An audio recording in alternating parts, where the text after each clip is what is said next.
Salut les amis, comment allez-vous?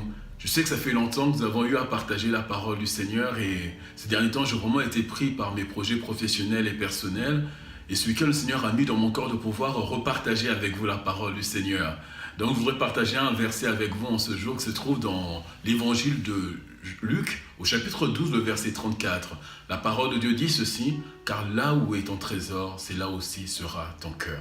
C'est un principe que le Seigneur veut vraiment nous apprendre, que notre cœur est attaché à notre trésor. Tu ne peux pas avoir un trésor si ton cœur n'y est pas attaché. Vous verrez, toutes les choses dont nous donnons de la valeur, notre cœur y est attaché. Le dictionnaire définit le trésor comme une chose précieuse, une chose qui a de la valeur à nos yeux. Et je ne sais pas quelles sont ces choses qui ont de la valeur à tes yeux, mais le Seigneur désire que tu aies un bon trésor. Un trésor où personne ne peut venir voler, toucher, dérober.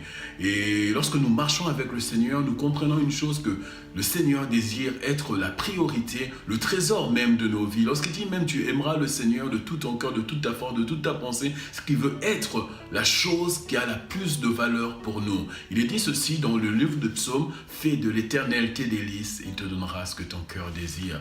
Où se trouve ton trésor? Et je pense que nous avons vraiment un trésor qui est notre Seigneur, qui est notre Dieu, qui doit vraiment être le source de toute attention, qui doit être vraiment la priorité de nos vies. Et dans toutes ces choses-là aussi, nous avons aussi notre famille. Ma famille est un trésor pour moi et je souhaiterais aussi que ta famille soit un trésor pour toi. Mon épouse est un trésor pour moi. C'est-à-dire que là où mon épouse se trouve, mon cœur y est attaché. Je ne sais pas si ton épouse ou ton mari est un trésor pour toi, et tes enfants aussi sont un trésor. Trouve un bon trésor, fais-toi un bon trésor, parce que lorsque tu as un bon trésor, tu n'as pas peur qu'on puisse venir te le voler ou te le détruire. Ne t'attache pas aux biens matériels. Les biens matériels sont périssables, ces choses-là ne comblent qu'un instant, mais attache-toi aux bonnes choses. Mon assemblée est un trésor. Vous savez, lorsqu'on lit dans Actes des Apôtres, la première église, on voit l'importance que les chrétiens avaient de pouvoir se réunir entre eux, parce qu'ils avaient trouvé en cela un trésor, une force, quelque chose de valeur. Et j'aimerais vraiment que, si toi qui m'écoutes, peut-être tu as une assemblée, tu n'as pas d'assemblée,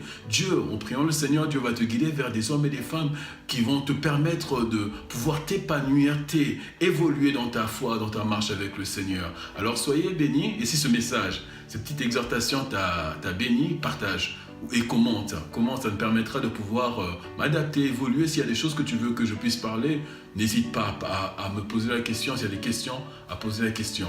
Alors soyez bénis et à la prochaine. C'était Zacharie, votre frère.